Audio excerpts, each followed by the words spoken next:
Chers compatriotes, bonjour. En ce jour du 24 décembre, nous allons vous lire une communication publiée sur le site Nzoïsme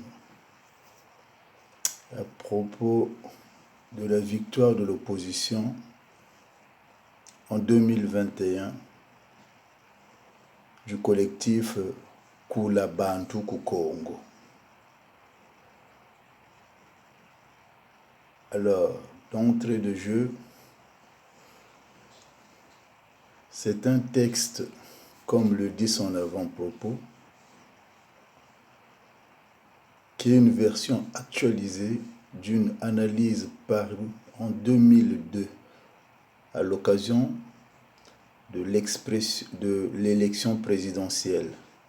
Texte qui n'a rien perdu, ni de sa consistance, ni de sa véracité, ni de sa pertinence au regard des nombreux sujets qu'il évoque, des difficultés auxquelles demeure en but l'opposition congolaise et la manière de les aborder.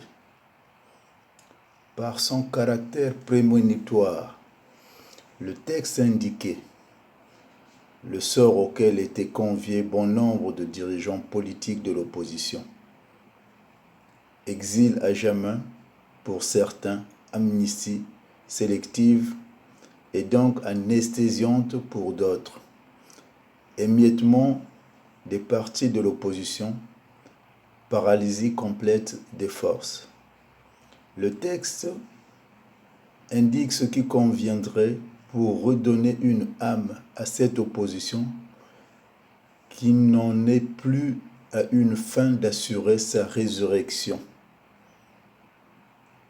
Il montre les voies de son unité par une approche homéopathique et concise qui permettent de s'affranchir de la fâcheuse question de leadership dans la voie de son unité. Ces analyses tirent leur source d'un document intitulé « Alternative au Congo-Brazzaville », élément contributif à la victoire de l'opposition, appelle à une convention.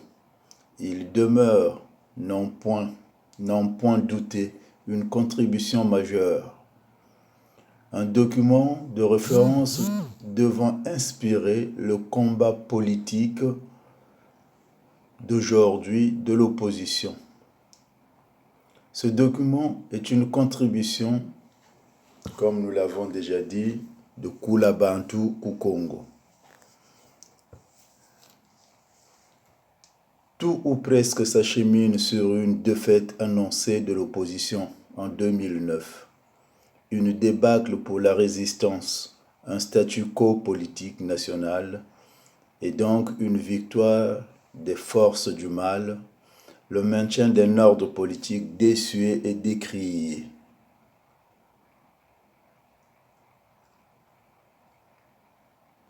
Tout concourt à conforter les positions du pouvoir dans une réélection prochaine, tant les certitudes et l'arrogance affichées dans le camp présidentiel sont en totale contradiction à la fébrilité et le manque d'enthousiasme de l'opposition.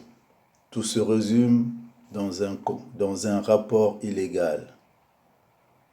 Il s'agit pour le pouvoir d'entériner une situation de fait acquise depuis les législatives de 2007, où la témérité et l'intransigeance lui ont permis de venir à bout d'une opposition affable, dispersée et donc vulnérable, et rééditer l'exploit, autrement dit, transformer l'essai des législatives en s'octroyant invariablement une victoire sur la base des fraudes organisées, la fin justifiant les moyens.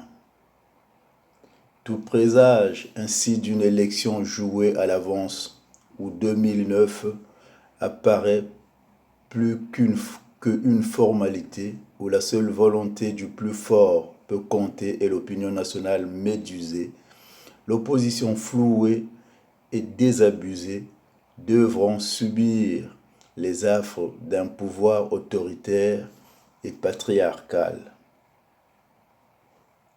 Derrière la façade agissent des hommes repus à l'argent facile, versés dans la corruption, renfloués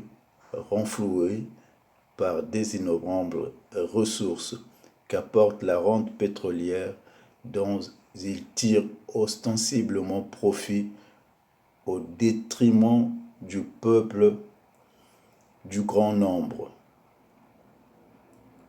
Tout se prédestine à un achat de conscience, d'avilir les populations, afin de les rendre serviles.